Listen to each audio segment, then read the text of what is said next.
چې یاره سفر میاشت چې دا ډېره بده میاشت ده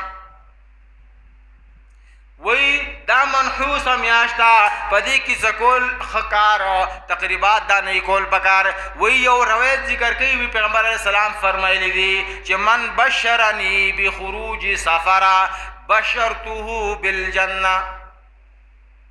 پیغمبر علیه السلام فرمایي چې چا چې ماته د سفرې په وتلو باندې زیر راکه زه خبر کما نو زه به جنت زیر ورکما یعنی دا روایت ذکر کوي دی خبرې دپاره چې یاره د سفر میاشت چې دا بده ده ښه پیغمبر علیه السلام فرمایل دي ښه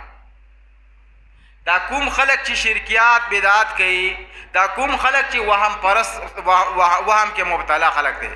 نو دوی هم ځان دپاره هغه یو آیات یا حدیث راواخلي او آیات غلطه ترجمه وکړي او بیا خپل مطلب تی واخلي ښه یا احادیث چې کوم ځان له جوړ کړی شوي احادیث دي دا هغه راواخلي او خپله مدعا ترې ثابته کړي او یا د هغې ترجمه غلطه وکړي اوس ټیک دا یو روایت شته دی چې من بشرني بخروج سفره بشرته بالجنه دی روایت متعلقه اوله خبره خدا ده چې محدثین ویلي دي لکه مولا علی قاری په الموضوعات الکبیر کې ویلي دي چې دا حدیث موضوعي دی دا حدیث ځان له چا جوړ کړی دی چې پیغمبر علیه السلام فرمایي چې یاره چا چې ماته د سفرې میاشتې په وتلو باندې خبر راکه زیره راکه زه جنت زیره ورکومه دا موضوعي دی خلکو ځان له جوړ کړل ډېر احادیث روایت خلکو جوړ کړلي یو پکې دا دی ښه د پیغمبر علیه السلام عقیده چرته د سفرې متعلق داسې نه وه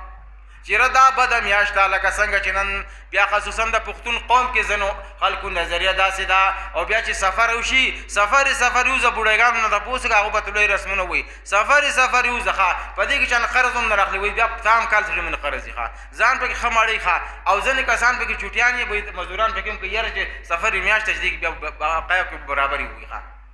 نو یو خبره خو د حدیث متعلق دا ده چې په الموضوعات الکبیر کې مولا علی قاری رحم الله فرمایي چې دا روایت ضعیف دی دا موضوعي دی ښه ځان له چا جوړ کړلی یا که دا حدیث صحیح هم روایت شي ښه نو لیکن د دې بیا محدثینو دا یو معنی کړې ده چې چونکې د نبي علیه الصلاة والسلام وفات چې دی په ربیع الاول کې شوی